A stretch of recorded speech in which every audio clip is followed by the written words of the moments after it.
Don't worry about the scale. If the scale is not moving, who cares? If you're losing inches around your waist, hips, whatever, that's most important because the inches get you into the clothes. You want to get smaller clothes. That's usually motivation for some, is to get in the smaller sizes. So don't worry about the scale not moving. You can possibly weigh yourself every 2 weeks, but I suggest maybe at the end of day 30. But if you're not eating right, it doesn't even matter what the scale says. You can't be mad at anyone but yourself. Put the scale in the trunk of your car. Get it out the house. Don't worry about the scale. Worry about inches lost, because that's what gets you into the smaller clothes, and that's the motivation for a lot of people, including me. Once you get that out your way, concentrate on inches, and also how you feel, because that's more important when you do any type of exercise, is how you feel. You're going to feel more, energetic. You're going to be more happier as a person. I mean, this is all in studies that when you exercise, you do feel happy, you get more energy and things like that, and confidence level. So get the scale out the house, put it in the trunk. That's what I did. Before you start the program, look at the nutrition guide that's in there. This program has the simplest meals you can possibly have when doing a program. I mean, it's just easy. So look at the nutrition book, open it up before you start the program. Okay, another tip, I just remembered, the fit test. When you do the fit test, don't take the card in there with you so you don't see your previous numbers of what you did 2 weeks ago.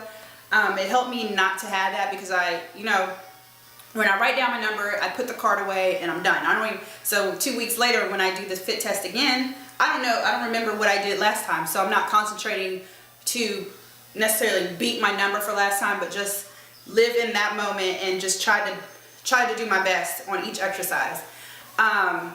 So I don't know what my numbers were last week, and be surprised when I go back to the card to write down the numbers. Oh, I did 5 more, 1 more, maybe I just remained the same. I mean, if your numbers don't go up or they'll go down, whatever, it's no biggie. Don't get discouraged. I have days. Some days are just better than others, and some exercises you get better than the other ones, because they are tough.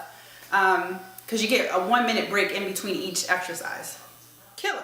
Another tip is, it goes with nutrition. As long as you're eating right, you're going to see results, inches, possibly pounds, whatever. But also drink water, not just when you're working out to replenish what you lost, but drinking water also helps you lose weight. So don't just drink 2 glasses a day or whatever. Drink tons of water. Usually they say, you take your weight, divide it by 2. That's how many ounces that you should be drinking a day. Also, I've learned for myself, I need to work in colder atmosphere. Here in Virginia, it's cold, and sometimes I didn't work out in the garage just because I was like, it's too cold to work out there, knowing that I'm going to warm up.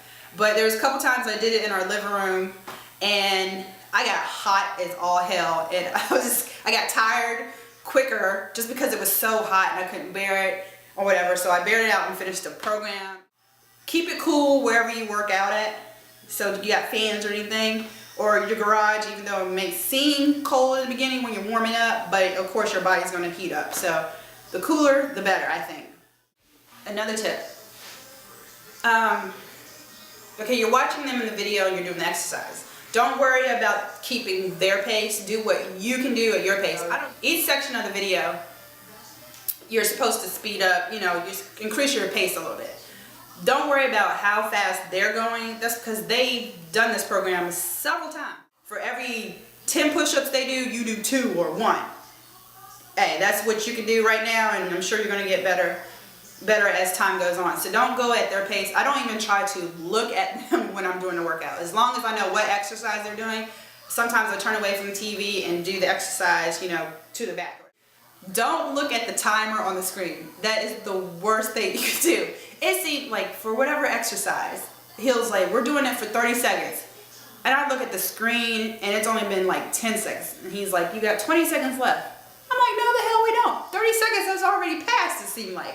So there's no feature to turn off the timer as it goes across your screen. I wish there was, but there isn't. So try not to look at the time for each exercise, because it's just going to draw out your 30 seconds feels like 2, 1 minute feels like 5. It just gets worse and worse as you look at the the timer across the screen. So try to look away or just, I mean, even though he calls out the times while you're doing it, you're like, no, you have 30 seconds left. And you're like, really? I did 2 minutes. I'm going on to the next exercise. So don't look at the timer. And I think that's about it for the tips I can remember. Just go in it and just give it your all at each exercise. You'll get better. Don't worry if you can't do every single exercise. I mean, there's a couple exercises I didn't get until month 2. And I'm like, what was the problem in month 1? So it was just me and my body getting the strength in the core to do certain exercises. So just do you and don't worry about nothing else, and you got this.